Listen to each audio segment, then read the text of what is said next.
And manager जानबूझ के आपको कम कैलिबर का काम देते थे ताकि आप प्रोग्रेस ना कर पाओ। लोग डरते थे ऐसे मैनेजर्स के खिलाफ बोलेंगे, मतलब शॉर्ट शॉर्ट वो प्योर हिटलर जैसे थे, कोई कुछ भी बोला भगा देते सीधे लोगों को। हमको मैनेजर्स बहुत बुरी तरह सुनाते थे, चाहे आप कितना भी अच्छा काम कर रहे हो, प्रोडक्शन कर रहे हो, quality, managers didn't give a damn about it. ऐसा एनवायरनमेंट मिलता था तो आपको नहीं लगता था कि यार एचआर से बात करूं मैं, किस टाइप का माहौल हो रहा है, गालियां दी जा रही हैं हम लोगों को? I encourage my entire team that let's report this, otherwise she will make our life hell. So we reported it and we got her removed. आपको लगा कि नहीं यार अब मैं जॉब छोड़ दूंगा, अब मुझे नहीं करना, या फिर कोई मैनेजर ने आपको बहुत ज्यादा गंदी गालियां दे दी हो? In the last 6-8 months, then she said, I don't care. Even if you maintain best quality, best production, if you will get a small error, I will talk like this. And she clearly said to me, if you don't have interest in this work, just let me know, kindly get out from here. That I am doing a lot of bandhua mazduri, and in return that I am getting humiliation, and that too not personally, in front of meeting, in front of everyone. आज के podcast में हमने अक्षय से बात किया है, उनके साथ जो हुआ है उस कंपनी में, तो उन्होंने बताया कि कैसे क्या होता था उनके साथ। उनके मैनेजर उन्हें गालियां दे देते, सीधा बोलते थे तुझे कंपनी से निकाल देंगे। और मतलब अगर थोड़ा सा भी एरर आ गया, मतलब उन्होंने बहुत अच्छा काम किया, 99.9% अच्छा काम किया, बहुत अच्छा काम किया, अगर 0.01% भी एरर आ गया तो उनको गालियां दी जाती थी कि तुझे कंपनी से निकाल देंगे, या फिर बहुत मतलब गालियां भी यूज करते थे। उन्होंने इस वीडियो में पूरा सब कुछ बताया है, उनके साथ कैसा हुआ था, क्या होता था। तो ऑलमोस्ट 10 या 12 मिनट्स का वीडियो है, आप पूरा वीडियो देखो, आपको रियलिटी पता चलेगा कि कंपनीज में ये भी होता है। आपकी जो जर्नी रही है, इस जर्नी में आपने कभी टॉक्सिक इन्वायरमेंट फेस किया है डिजिटल मार्केटिंग प्रोफाइल में, या फिर आपको लगता है कि नॉट ओनली डिजिटल मार्केटिंग, अगर आप और भी कोई जॉब में जाते हो तो आई थिंक वो आप टॉक्सिक इन्वायरमेंट आपको फेस करना ही पड़ेगा? यस, टॉक्सिक इन्वायरमेंट तो भाई इज अ हार्डकोर रियलिटी। ये मतलब आप कहीं भी चले जाओ तो everyone struggles through that. Accenture में और फर्स्ट कंपनी में I faced a quite toxic work environment. जैसे मेरी फर्स्ट कंपनी थी शॉपक्लूज, वहां पे भी मैंने वो काफी टॉक्सिक एनवायरनमेंट फेस किया था, क्योंकि वहां बहुत फेवरेटिज्म था एंड मैनेजर जानबूझ के आपको कम कैलिबर का काम देते थे ताकि आप प्रोग्रेस ना कर पाओ, and whereas favourites were getting number of opportunities. ऐसा टाइप का टॉक्सिसिटी था एंड लोग डरते थे ऐसे मैनेजर्स के खिलाफ बोलेंगे, मतलब शॉर्ट शॉर्ट वो प्योर हिटलर जैसे थे, कोई कुछ भी बोला भगा देते सीधे लोगों को।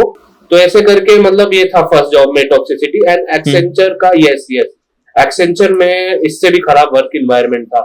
वहां तो मैंने दूसरे प्रोजेक्ट में भी I work in 2 projects, one was YouTube trust and safety, another was Google ads digital marketing, GCS Google connect services project. Coming to YouTube trust and safety project, वहां सबसे ज्यादा खराब वर्क एनवायरनमेंट था। We were given unrealistic target, उसमें भी हमें 100 या 200% quality मांगते थे, and if we fail to meet the targets, हमको मैनेजर्स बहुत बुरी तरह सुनाते थे। चाहे आप कितना भी अच्छा काम कर रहे हो, प्रोडक्शन कर रहे हो, quality, managers didn't give a damn about it. They will scream at you, shout at you, and even sometimes they will abuse you. Even if you are doing small error, despite your good production and good quality, this shows that it was a very bad work environment. From this, whatever I got to understand, whatsoever good work you want to do, you have no respect for work. This was the challenge that was I faced along that career stagnation. That you are stagnant in that role, you are doing your best, but you are getting nothing. This was a very big stagnation. Now let's come to a point like how one can face a toxic environment in the field of digital marketing. Coming to AdWords part and Facebook ads part, companies keep target for conversions, sales, revenue, and number of things. But let me tell you, the conversions revenue is not in our hands. If they give you targets that you need to achieve this much sales through the campaign, and you need to achieve, if they are giving conversion targets, then in this case it's exploitation, because they are extracting revenue from you, they are pushing you, but in the return you are not getting credit, managers are getting credit. So this exploitation can happen in digital marketing, where performance marketer can be forced to give more conversions and revenue. Whereas, let me tell you, there is no guarantee that you will get revenue in 15 days, 20 days, or even you can't even get guarantee to get revenue in even 5-6 months. So there is problem extends when these targets, unrealistic targets of revenue and sales are given to please get it done, and if you don't achieve, you are bashed from bosses. So in this way, coming to paid marketing side, toxic work environment can exist where you are pressurized to give sales and numbers from paid advertising campaigns, because clients are investing a lot of money behind those campaigns. So this is a quite genuine point. I guess many people might be facing this situation that they are pressurized to give conversion numbers and sales, which is not in our hands. And if the managers are pressurizing you that please give us number, guarantee them that we can't guarantee like in how much time ROI can happen or ROAS can happen.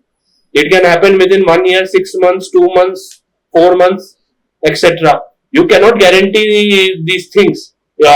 Even I faced this issue in small startup companies, a few toxic startups, where they were pressurizing that why leads aren't coming. See, you optimize the campaign in the best possible way. You have selected the right keyword. You have selected the right audience. You have made the right copies.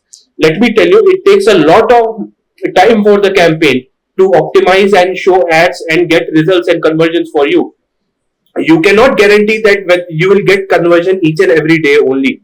There are a number of factors dependent upon this. Budget also, and keyword density, and business scope of the business. If business does not have much scope, then you cannot expect so much of leads from that business. So here are a few challenges. Now I guess I'm done explaining this part. Now you can post your next question. या सो अक्षय, एक चीज बताओ मुझे, जब आपको ऐसा environment मिलता था तो आपको नहीं लगता था कि यार एचआर से बात करूं, मैं एचआर से शिकायत कर सकते हैं कि इस टाइप का माहौल हो रहा है, गालियां दी जा रही हैं हम लोगों को? हाँ, एचआर से तो मतलब ऐसा माहौल जब हो रहा है, यस, एक आध दो इंस्टेंसेस हुए हैं जब पानी ज्यादा शुरू में तो टॉलरेट किया, बट एक टॉलरेट करने की भी एक लिमिट होती है। तो मतलब जब टीएल का बिहेवियर ज्यादा ही खराब हो गया, जैसे एक इंसिडेंट में बताता हूँ कि ऑनेस्ट फीडबैक पे हमको सुनना पड़ा, तो in that case me including the entire team reported that incident, and we got that team lead kicked out from the job. So at one point of time you have to speak up. If you won't speak up, things will go bad for you, because see, in a bad work environment, how much good you do, you won't be ever appreciated. That's the clear cut thing, and in 9 years of experience I have seen a lot of that. Okay. So at one point you have to speak up. This is what I can say, and you need to even encourage your team. See, you going alone and speaking against this won't work. You need the support of your team. You need to convince my team. So coming to that incident where we were punished for giving honest feedback, I encouraged my entire team that let's report this. Otherwise, she will make our life hell. So we reported it and we got her removed. As 5 to 6 people reported that incident. So the senior management got a solid proof. Yes, she is deliberately doing this to take revenge from us. So if this goes above head and water crosses above head, you have to speak up. You can't tolerate it long time if this bad environment exists, and this environment is a very big challenge, for career growth opportunities, etc. Yeah, definitely. I guess. Yes. हाँ, कुछ बोलने जा रहे थे? No, you can ask your question and ask. Definitely. Suppose हम काम कर रहे हैं किसी भी कंपनी में, अगर हमें गाली दी जा रही है, क्योंकि यार एक टारगेट वाला काम ऐसा होता है ना कि कभी कभी अचीव हो जाता है, कभी कभी नहीं होता, और ऐसा कोई नहीं है कि यार आज मुझे कोई काम दिया गया, मुझे पता है भाई मुझे उसका पैसा मिल रहा है, मुझे कंपनी में दिखाता है, इंसान अपनी जान लगा देगा उसको काम को अचीव करने में, लेकिन नहीं पॉसिबल हो पाया तो उसके हाथ में नहीं है ना, उसने तो पूरा अपना 100% दिया, राइट? उसे भी पता है कि भाई मैं प्राइवेट जॉब में हूँ, सरकारी जॉब में नहीं हूँ कि कुर्सी तोड़ रहा हूँ फालतू में, प्राइवेट जॉब में हूँ, काम करके दे रहा हूँ, फिर उसके बदले में आपको गालियां मिले ना, तो अंदर से लगता है कि भाई ये क्या हो रहा है मेरे साथ। अभी बहुत सारे अभी तो बहुत सारे इंसिडेंट वायरल हुआ है। अभी ये EY एम्प्लॉय का हुआ है, अभी HDFC बैंक का भी इतने केसेस आ रहे, तो मतलब people are dying of overwork, मतलब something needs to be change in our country, मतलब something is going seriously wrong, like we need to correct labour laws in our country. देखो, for example, I have heard people working in European countries like Switzerland, Italy, Spain, and like all other Ireland, Netherlands, their labor laws are very strict. Here, manager is even scared to even lift up his tone. Why this can't happen in our country?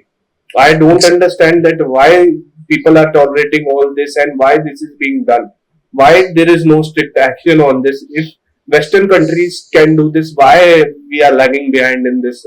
This should be talked about, and exactly this should be put to an end. अभी मैं बात करता हूँ कि अभी तो चलो हमारे पास बहुत सारी चीजें प्लेटफॉर्म ऐसे हैं कि हम स्पीक अप हो पाते हैं, हम बातें शेयर कर पाते हैं, हम पोस्ट शेयर कर देंगे।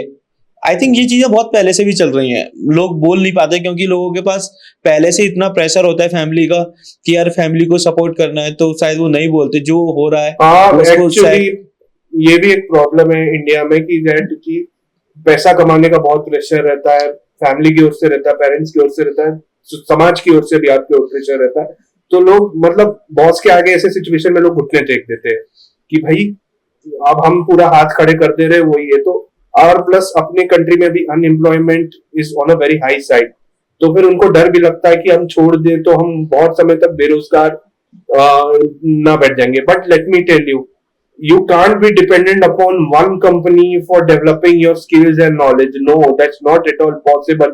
At one time point of time you need to leave. आप अगर ऐसा सोच रहे हो कि एक कंपनी में पूरा जीवन काट दोगे, ये पॉसिबल कहीं से नहीं है भाई। It is not a government job, it is a corporate private job. You have to switch. If you want to learn new skills, you have to switch in every 2.5 to 3 years. आपको इतने बार बार तो करना पड़ेगा। आप एक company में अपना जीवन नहीं निकाल सकते until unless आपको बहुत एक्सेप्शनल ग्रोथ या करियर अपॉर्चुनिटीज ना मिल रही हो। You have to learn and do that, क्योंकि you can't be dependent on one company for knowledge and skill. And अगर प्रोजेक्ट्स बीपीओ प्रोजेक्ट्स है खास करके, क्योंकि ये जो वर्क एनवायरमेंट्स की जिसकी बात हम कर रहे हैं, ये मोस्टली एग्जिस्ट करते हैं बीपीओ प्रोजेक्ट्स में।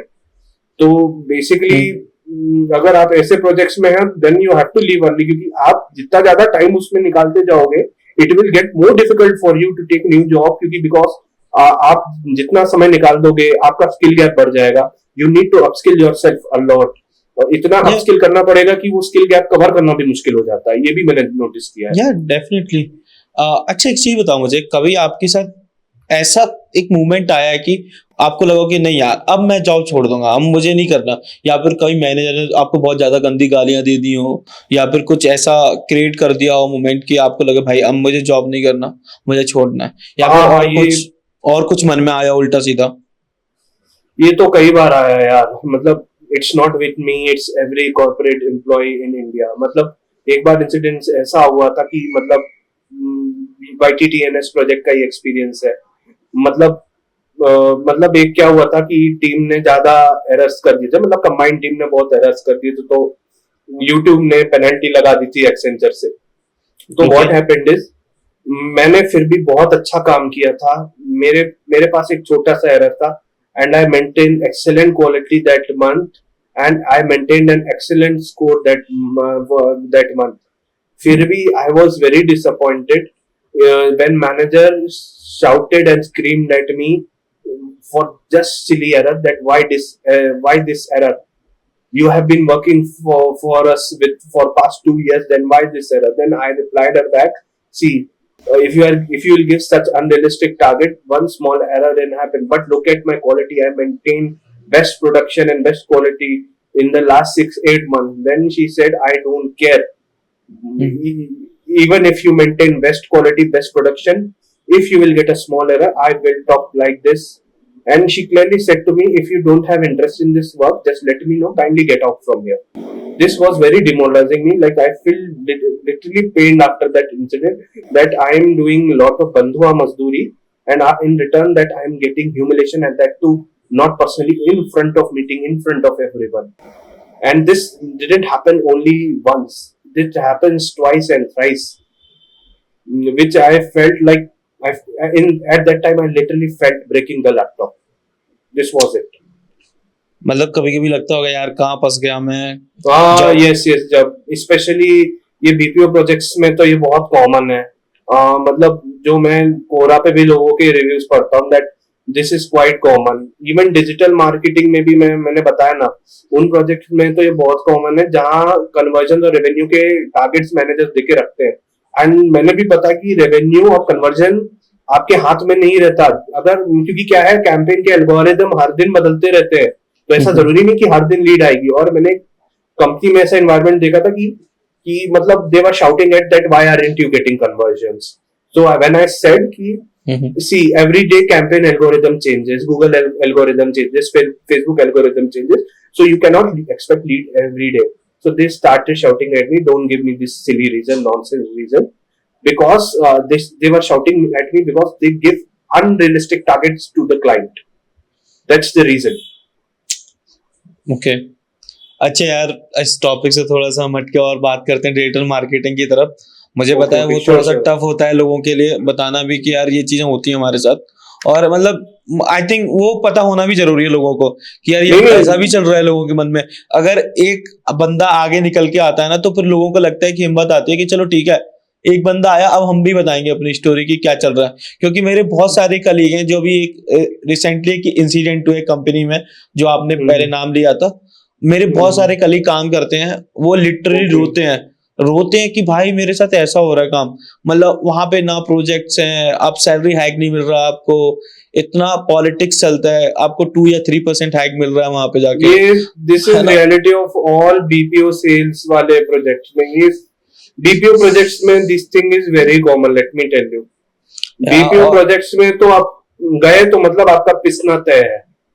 Exactly. Thanks for watching this video guys. अगर आपके साथ भी ऐसा कुछ होता है तो आप इस वीडियो के नीचे कमेंट कर सकते हैं, जिससे और भी लोगों को पता चले कि यार एक्चुअल में चीजें होती हैं बट लोग बोल नहीं पाते। भाई गाइस, वीडियो की एंडिंग यही करते हैं। वीडियो अच्छी लगी तो लाइक कर देना, चैनल पे न्यू हो तो चैनल को सब्सक्राइब कर देना। मिलते हैं गाइस नेक्स्ट वीडियो में नई टॉपिक के साथ, तब तक के लिए बाय।